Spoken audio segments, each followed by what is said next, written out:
정치권을 휩쓸고 있는 이른바 김건희 여사의 문자, 이 논란의 막전 막후가 서서히 드러나고 있습니다. 오늘 새벽 진중권 교수가 SNS에 김건희 여사로부터 직접 문자 논란과 관련해서 핵심 내용을 들었다 면서 이 전화를 했던 사실을 공개를 해서 또 다른 파장을 낳고 있습니다. 4.10 총선 직후 김 여사한테 직접 전화가 왔었다는 내용인데요. 좀 자세하게 알아보겠습니다. 홍현주 기자. 네, 진중권 교수는 김 여사와 무려 57분이나 통화했다고 밝혔습니다. 진 교수는 오늘 새벽 1시 40분에 SNS에 글을 올렸는데 내가 문자 내용에 관한 한 위원장 측 해명이 맞다, 직접 확인했다라고 하자 원희룡, 이철규 등이 문자를 흘린 게 한동훈 측이라고 거짓말을 퍼뜨리고 다니는데 직접 확인했다는 건 당사자인 김건희 여사에게 직접 들었다는 말이다 라면서 포문을 연 겁니다. 그러면서 지금 친윤 측에서 주장하는 내용은 당시 여사에게 직접 들은 것과 180도 다르다고 했는데 당시만 해도 김 여사가 대국민 사과를 거부한 책임은 전적으로 자신에 있고 그릇된 결정은 주변 사람들의 강권에 따른 것이라고 했는데 마치 지금 친윤 측은 사과를 못한 게 한동훈 때문이다라고 했다는 겁니다. 네. 그래서 57분 꽤 긴 시간인데요. 자, 홍 기자, 그런데 지금 여기에서 이번에 논란이 되고 있는 부분을 좀 요점 정리를 한다면 어떤 부분이 가장 핵심일까요? 진 교수가 통화를 했다고 하니까 진 교수가 밝힌 4가지 요점을 좀 정리를 해보겠습니다. 네. 먼저 첫 번째는 대국민 사과를 못한 건 전적으로 본인의 책임이다. 본인은 사과를 의향이 있었는데 주변에서 긋고 말렸다. 앞으로 문제가 이 점이 있겠고요. 그리고 두 번째가 앞으로 문제가 있다면 진 교수님이 전화로 좀 알려달라. 이 이야기를 또 했다고 하고요. 세 번째는 자신이 믿는 주변 사람 중에 사적 이익만 챙기는 이가 있다는 거를 안다라는 점이고 마지막으로 네 번째는 마지막으로 나 때문에 총선을 망친 것 같아 모든 사람에게 미안하고 한 위원장과 대통령을 화해시키려고 싶으니 도와달라 이렇게 전했다는 겁니다. 네. 자, 자신의 이름 실명을 밝히면서 이제 김건희 여사가 직접 했다는 말을 전달한 첫 번째 사람이 이제 진중권 교수가 되는 셈인데요. 자, 그런데 이런 통화는 처음 있었던 전화일까요? 아니면 오래 전부터 둘 사이 뭐 교류가 있었던 걸까요? 홍 기자, 어떻게 되는 겁니까? 진 교수와 김 여사 간의 통화가 언론에 처음 나온 건 이번이 처음으로 보입니다. 네. 그런데 진 교수가 직접 만났다라고 밝힌 적이 있는데 바로 대선 전인 2022년 1월에 한 방송에서 윤석열 대통령이 당시 대선 후보였을 때 김 여사와 함께 셋이서 만났다 이렇게 밝힌 겁니다. 당시 진 교수는 김 여사가 굉장히 소탈했다면서 민주당 측의 최순실 이미지가 맞지 않다 이런 취지로 발언을 했었는데 또 김 여사가 7시간 통화 녹취록을 공개한 서울의 소리 측에 1억 손배소를 제공했을 때 이거는 안 말리고 싶다라고 말하기도 했었습니다. 그러니까 당시 처음 만난 이후 간헐적으로 두 사람이 연락을 주고받아 온 것으로 보입니다. 그렇군요. 네, 그러니까 서로 연락이 오고 가는 그런 사이이기도 하고 한번 만난 적도 있고 이제 이렇게 밝혀지고 있는 셈인데 최병묵 국장께요. 네. 자, 진중권 교수가 한 말이 사실이라고 한다면 네. 이번 지금 크게 논란이 되고 있는 거에 몇 가지 중요한 얘기들을 하고 있는 셈이에요. 그러니까 김건희 여사의 본심은 사과할 마음이 없다는 쪽에 한동훈 후보의 입장을 이렇게 편을 들어주는 그런 인상을 줘요. 글쎄, 결과로만 보면 그렇게 판단이 돼요. 네. 그러나 진중권 교수가 지금 공개한 내용에 보면 그래서 언제 그랬다는 것인지 이거 한번 보시죠. 예. 우선 1월 15일부터 25일까지 문자 5개는 다 공개가 됐습니다. 네. 그거는 뭐 우리도 충분히 판단할 수 있죠. 네. 사과할 뜻이 있는 겁니다. 네. 그렇죠? 있는 거고 뭐 위원장님 뜻에 따르겠다 뭐 이렇게 얘기했으니까 있는 거예요. 네. 그런데 진중권 교수가 통화했다는 건 총선이 끝난 뒤에요. 네. 근데 통화를 해서 모든 게 다 내 책임이고 주변에서 강권해서 안 했다 이 얘기잖아요. 네.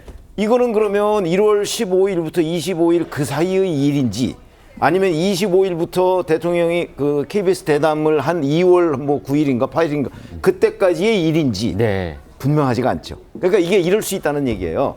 김 여사가 1월 15일부터 25일까지는 사과할 뜻이 분명히 있었는데 네. 있어서 이제 한동훈 위원장한테 문자도 하고 이랬는데 그 이후에 이제 주변에서 뭐 그 측근들의 강권 이런 얘기를 하잖아요.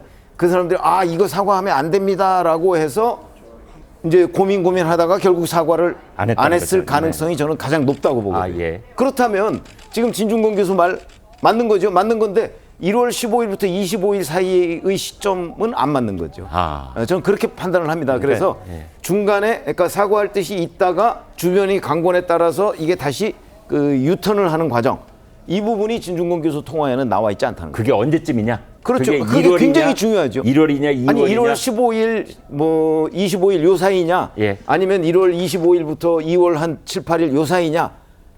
또 그게 둘 다 맞을 수도 있고. 근데 진중권 교수가 지금 공개한 데에는 그 시점에 안 나와 있는 거죠. 네. 사과할 뜻이 없다는 시점에 안 나와 있습니다. 김준욱 대변인께요. 그런데 이제 진중권 교수가 한 얘기에 진중권 교수는 지금 스페인에 가 있답니다. 그래서 그 SNS에 글을 올린 시점이 뭐 오늘 뭐 새벽 1시 이렇게 돼 있잖아요. 그러니까 유럽 시간으로는 저녁 때에 올린 것이다. 어제 저녁에 이제 이렇게 볼 수가 있겠는데요. 그 진중권 교수 말 중에서 궁금해지는 대목이 한 두어 군데 있는데 주변에서 그러니까 김건희 여사 주변에서 극구 사과를 만류했다 이런 표현이 있는데 그 주변이 누구를 말하는 겁니까? 글쎄요, 뭐 그 지금 정확하게 그 주변을 얘기할 수는 없는데 용산에 있는 대통령실 사람들입니까? 대통령실에 있는 사람들일 수도 있고요. 예. 또는 지금 얘기 나오는 소위 그 국민의힘의 친윤계 의원들일 수도 있겠습니다. 예를 들면 이철규 의원. 뭐 예를 들면 네. 예, 그럴 수도 있다는 거죠. 당시에 이용 의원 같은 경우에는 네. 의원들이 전체 들어와 있는 단톡방에 네. 왜 여사가 사과하면 안 되는가 하는 그런 내용의 글도 올린 적이 있었다고 하거든요. 그러면 이용 의원도 그 가능성이 있는 주변 중에 한 사람이군요. 가능성은 있는데 지금 네. 뭐 저희가 이렇게 그 확인되지 않았기 때문에 네. 누구다라고 언급하는 건 그렇지만 어쨌든 여사 주위에 있었던 분들 중에는 뭐 의견들을 제시한 분들이 있었을 거 아닙니까? 그 중에 네. 뭐 사과를 해야 된다라고 하는 사람도 있었던 걸로 알고 있어요. 예. 그러나 또 반대로 사과하면 안 된다. 한번 사과하기 시작하면은 계속해서 밀리고 그 책임론까지 가게 되기 때문에 사과하면 안 된다. 여기서 버텨야 된다라고 얘기했던 사람도 분명히 그 시점엔 존재했었다라는 거죠. 네. 근데 또 한 가지 이제 그 진중권 교수가 전하는 바 김건희 여사가 했다는 말 중에는 사적 이익을 챙기려는 사람이 있었다라는 말을 거기 들어 있어요. 사적 이익을 챙기는 사람은 누굽니까? 글쎄요. 지금 여기에서 사적 이익이라는 것이 과연 총선 이후에 끝난 다음에 통하지 않습니까? 이 네, 내용은? 네. 그렇다면은 여기에서는 공천과 관계된 부분도 있을 수 있다라는 거죠. 네. 그러니까 이게 이 시점이 아까 지금 저기 최변무 의원님께서 말씀 주셨을 때 네. 전화 통화를 하고 난 시점을 보면 총선 이후라 그랬어요. 네. 그러면 그게 만약에 이게 총선 이전에 1월 15일부터 25일이나 요 근처쯤이었으면 아마 이런 말씀을 했다 그러면 다른 이유가 있었을 거라고 볼 수 있는데 네. 총선 이후였기 때문에 총선 과정 속에서 뭔가 공천이나 이런 것들 자기를 위해서 자기 자신을 위해서 여사나 이런 쪽을 팔고 다녔던 사람들이 있었던 거 아니냐 이렇게 또 해석도 가능하거든요. 네, 공천 과정에서 그럴 수 있는 거죠. 윤석열 대통령 부부를 마치 자기 배후에 있는 것처럼 얘기를 하고 다닌 사람들. 저는 지금 이 문자의 사과 내용과 관계없이 네. 자신의 이익을 위해서 우리 부부를 또는 김건희 여사를 이렇게 팔고 다녔던 사람들이 있었다라는 걸 이렇게 전달한 것이 아닌가라는 생각도 할 수 있겠다는 생각이 듭니다. 네. 그러면 진중권 교수가 이제 SNS에 올린 글을 우리가 미루어 짐작컨대 김건희 여사는 사과할 뜻이 있었다는 겁니까? 없었다는 겁니까? 둘 다였겠죠. 둘 다였다. 네, 그때 마음을 정했으면 네. 만약에 사과할 마음을 확실히 정했으면 사과했을 겁니다. 예. 그냥 한동훈 위원장한테 문자 보내면서 제가 사과하겠습니다. 그리고 언제쯤 할 테니 당에서도 그렇게 준비해 주십시오. 알고 계십시오. 라고 했었을 것 같아요. 네. 그런데 사과할 마음이 확실하진 않았던 것 같아요. 네. 약간 그 가물가물한 거지 않습니까? 네. 그러니까 해야 된다라는 것도 이해가 되지만 또 지금 하면 안 될 것 같은 느낌도 있었기 때문에 확실하게 그런 부분들을 논의해보고 싶었던 게 아마 이 문자의 성격이었던 게 아닐까라는 생각이 들어요. 네.